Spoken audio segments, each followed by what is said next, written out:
So the discussion with the government today is around what the future holds for us, what demography that we have today, how do we educate them to meet the future challenges, and that is one of our biggest challenges.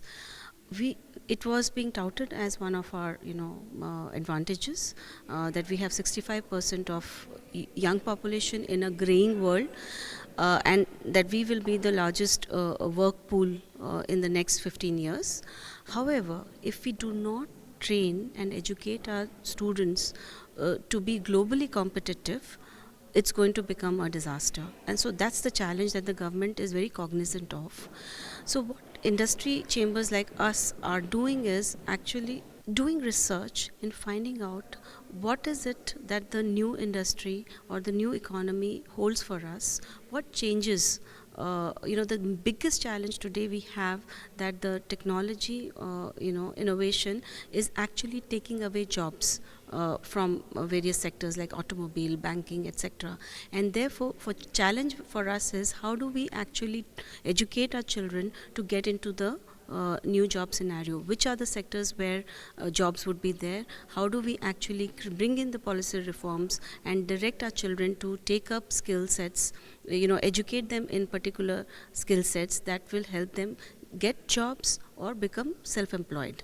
So that is the challenge that the government needs to. So the focus for education this year needs to be bringing the desired change in the pedagogy that will take our students or our children from rote learning to critical thinking, analytical thinking, innovative thinking, to start asking questions that will make them ready for the future and to meet the challenges of 21st century.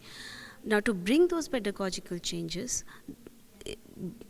expenditure needs to be done on technology, because technology is something which can fast track the pedagogical content, that can train students and teachers at a time, because today actually the knowledge repository is there in the internet.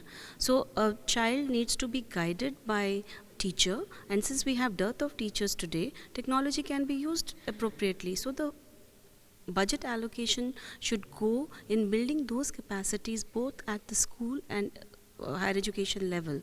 And the fundamental thing is that both in the education, along the value chain, skill has to be integrated. It cannot be disjointed. And therefore, the national skill qualification framework that was to be adapted by all educational institutions by end of 2016 should be expedited as fast as and should be completed by 2018.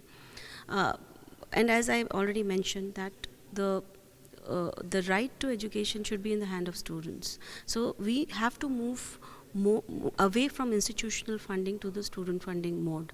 Most of the developed world have very advanced, very easy student scholarship programs, grants, soft loans, etc. So we need to really create that kind of pipeline.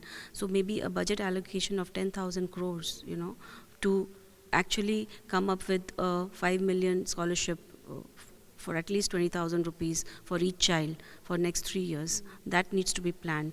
That will bring in the competitiveness in the institutions, because then they will compete to retain the student, and that will upscale the quality of institutions also.